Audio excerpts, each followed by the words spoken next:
Νομίζω ότι είναι χρήσιμο να πάρουμε μια γεύση από αυτό που είπε ο κύριος Ζάεφ στην Αλεξία την Τασούλη, για να δούμε τελικά αν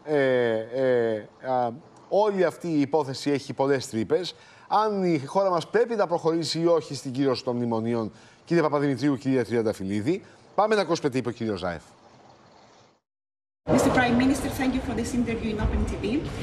You made a tweet statement regarding the football team. You called Macedonian football team. This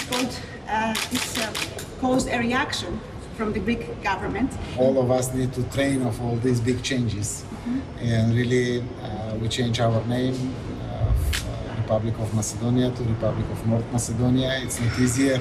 All institutions in the country and all responsible ones, how we use everything by the Prespa agreement.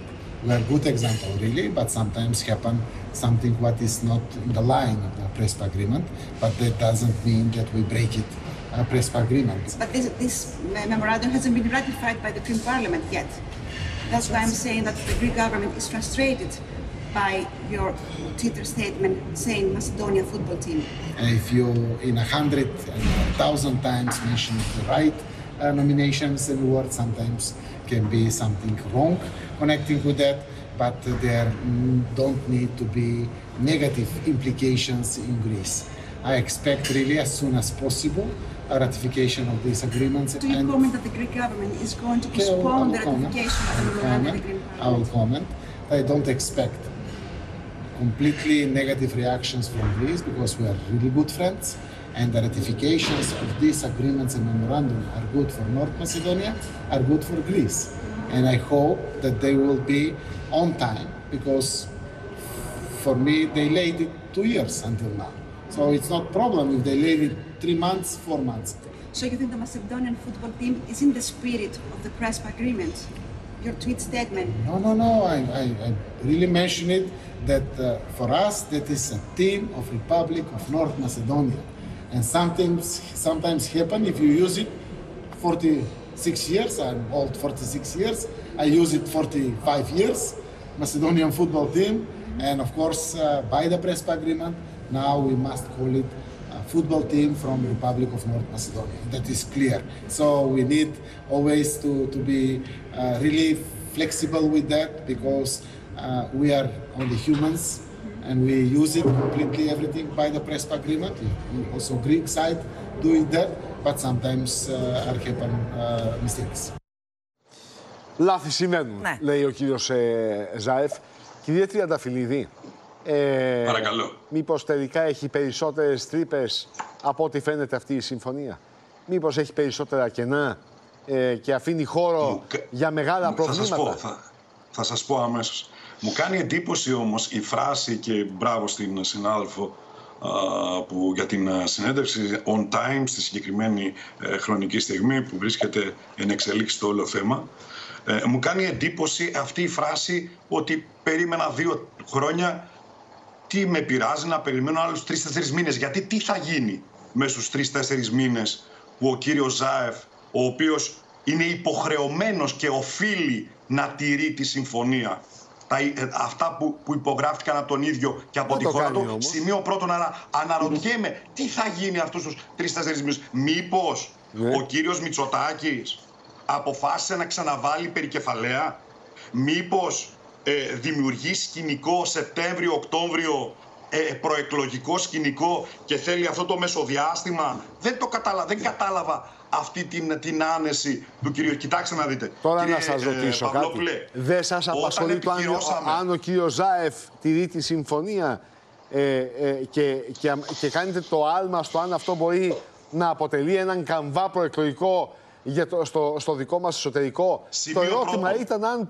Λέω πώς το αξιοποίησε, πώς πήρε το μπαλάκι η ελληνική πλευρά για να ξαναγυρίσει πάλι στο λιοντάρι της Νεμαίας κλπ. Η συμφωνία αφήνει το περιθώριο στον κύριο Ζάεφ όποτε κάνει κέφι να κάνει τα λάθη του?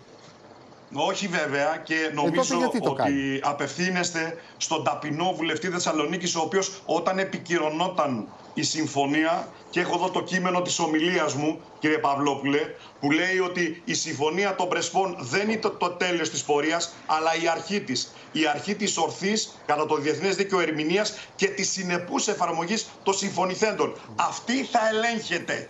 Τότε λοιπόν Κοτζιάς και Κατρούγκαλος είχαν δημιουργήσει 2 επιτροπές monitoring, παρακολούθηση της συμφωνίας, η μία για τα σχολικά εγχειρίδια και η δεύτερη για τα εμπορικά σήματα, τα οποία όμως αμέσως μετά τις εκλογές του Ιουλίου του 19, επειδή διακατέχεται από ενοχικά σύνδρομα η Νέα Δημοκρατία και η κυβέρνηση, πέρασε από το ότι η κυβέρνηση εθνικής μειοδοσίας του ΣΥΡΙΖΑ που ξεπουλάει τη Μακεδονία, όπως έλεγε ο πρώτος στη τάξη υπουργός ο κύριος Βορίδης, πέρασε στο ότι θα αποδεχθούμε και στηρίζουμε και σεβόμαστε.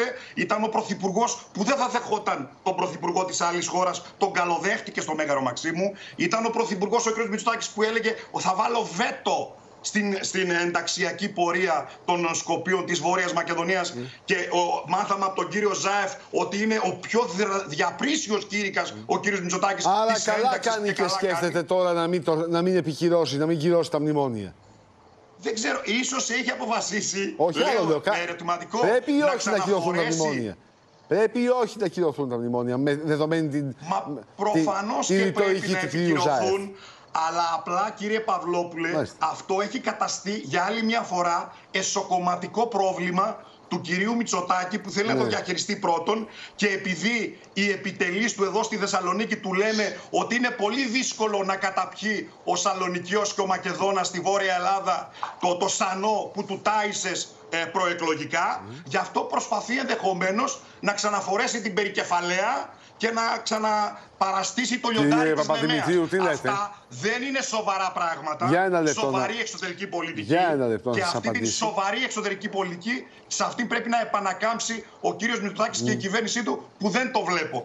Επίσης, η σιωπή του κυρίου Δένδια μου κάνει μεγάλη εντύπωση. Γιατί σιωπά ο κύριος Δένδιας? Δεν θα προλάβει.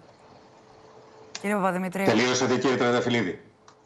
Απόδειξη ότι ο κύριος Τσίπρας πιέστηκε να πάει γρήγορα σε μία συμφωνία την οποία δεν είχε μελετήσει επαρκώς και πιεστήκαμε ως Ελλάδα να δεχτούμε τους ανθρώπους εκεί στα Σκόπια, οι οποίοι δεν είχαν κάνει τίποτε για να προσεγγίσουν την Ελλάδα, απλώς μας θεωρούσαν ότι πρέπει να είμαστε δεδομένοι, ότι πρέπει να τους βοηθήσουμε για να πάμε στην Ευρώπη.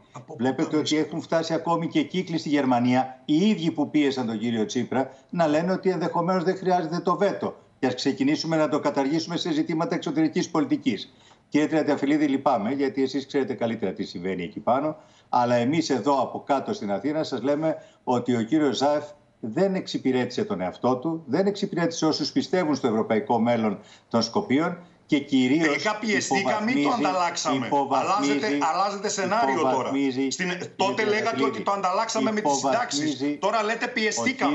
Επιλέξτε τελικά τι λέτε. Πόσο πολύ σας ενοχλούν όλα αυτά. Υποβαθμίζει το τι είναι Ελλάδα.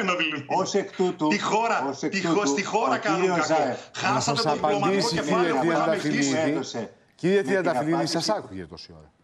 Με την απάντηση που έδωσε στην πάρα πολύ καλή συνέντευξη και στα πολύ σωστά ερωτήματα, νομίζω ότι πλέον έχει εξαγριώσει τη δική μας πλευρά. Διότι θα μπορούσε να πει οτιδήποτε άλλο, εκτός από το ότι κάθε τόσο θα λέω που και που για να στέκομαι, δεν ξέρω για ποιο λόγο, δική του υπόθεση, θα λέω και κάτι για να θυμάστε ότι δεν έχουμε τελειώσει με αυτή την ιστορία. Το παλάκι είναι στην πλευρά των Σκοπίων. Αυτοί έχουν το πρόβλημα. Αυτοί έχουν το πρόβλημα με τους Αλβανούς. Αυτοί έχουν το πρόβλημα με τους Βούλγαρους. Αυτοί έχουν το πρόβλημα με τους Σέρβους. Δεν θα το λύσουμε εμείς εδώ στην Ελλάδα. Δεν θα ενσωματώσουμε στην Ελλάδα τα προβλήματα των Βαλκανίων. Η Ελλάδα θα βάλει βέτο στην ενταξιακή πορεία των Σκοπίων της Βόρειας Μακεδονίας. Διότι ενώ σας λέγαμε όλοι, μη βιαστείτε να υπογράψετε μια συμφωνία όπου πάτε μόνοι σας, εσείς ο ΣΥΡΙΖΑ, και αφήνετε έξω τις υπόλοιπες εθνικές δυνάμεις. Αν είναι να κάνουμε κάτι με τα Σκόπια, το κάνουμε όλοι μαζί. Έχουμε φάει, δόξα τω Θεώ, πάνω από μία δεκαετία. Αφού τη σέβεστε και τη στηρίζετε τη συμφωνία. Και το κυνηγητό εναντίον της Ελλάδος, δεν πρέπει να πάτε μόνοι σας στις πρέσπες. Πήγατε μόνοι σας. Τώρα όμως η Ελλάδα, δόξα τω Θεώ, θα μιλήσει με μία φωνή.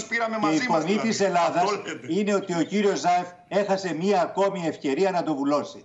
Αυτή είναι η ιστορία. Δεν περνάει Μιλούσατε από τη για Βουλή τώρα προδότες, τίποτα. κύριε. Βλέπουμε αργότερα. Μιλούσατε για κυβέρνηση εθνικής Άρα δεν μειονοσίας, παίρνουν τα μνημόνια τώρα, κύριε Τριανταφυλλίδη, ένα λεπτό. Δεν περνάνε τώρα, μην το συζητάτε.